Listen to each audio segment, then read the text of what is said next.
So Humble Bundle's got an interesting sale going on with one of its bundles. It's the Duo of Justice bundle, which includes Mega Man games plus Ace Attorney games.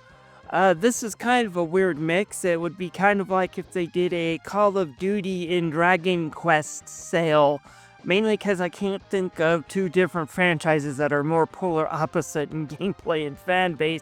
And Ace Attorney's kind of the same way, as Mega Man is action platforming, kind of straightforward, with the exception of the Battle Network games, which if you buy some of the higher tiers are included in this bundle. But basically, the original Mega Man games are platformers, while the Phoenix Wright games are more visual novel / logic puzzle games. But both are pretty good, and if you're new to the series and want to try one of them, this is a great way to get introduced, because for $5, you'll get the Mega Man Legacy Collection, which has Mega Man 1 through 6. Most of those are pretty good. The original Mega Man has some H spots. Mega Man 2 could be a little bit better in my opinion, but 3 through 6 are all pretty awesome and worth checking out.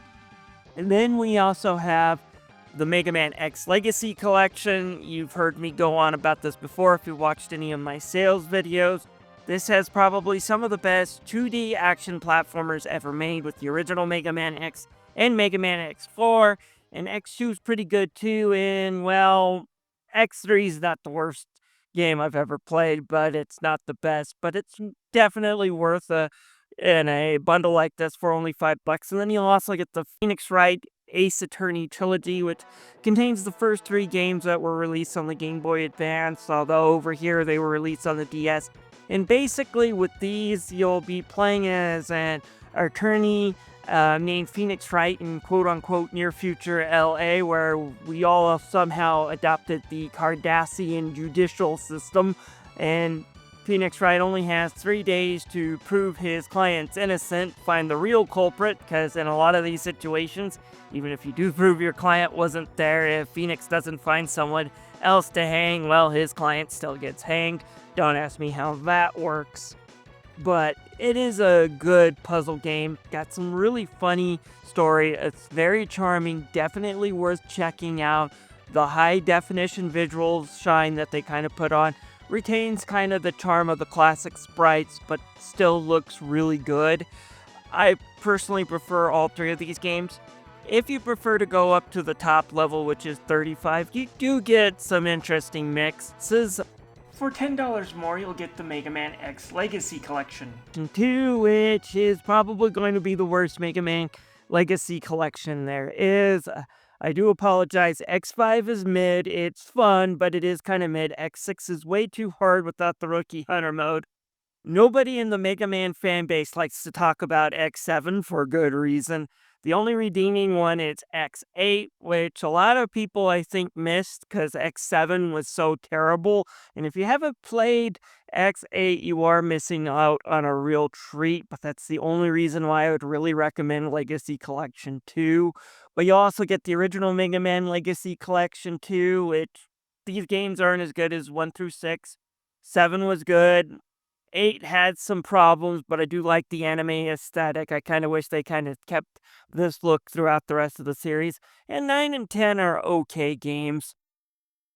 And then you'll also get 50% off Apollo Justice. I haven't played that collection yet, but I do remember playing at least the first 2 games on the DS, and they're okay.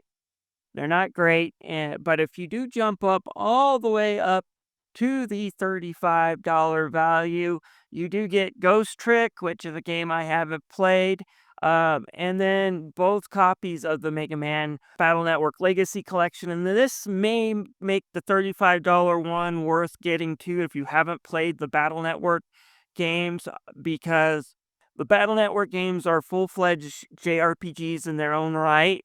You have to solve puzzles kind of like you do with Phoenix Wright with Lan, and then you jump into battles with Mega Man. It's a fun series.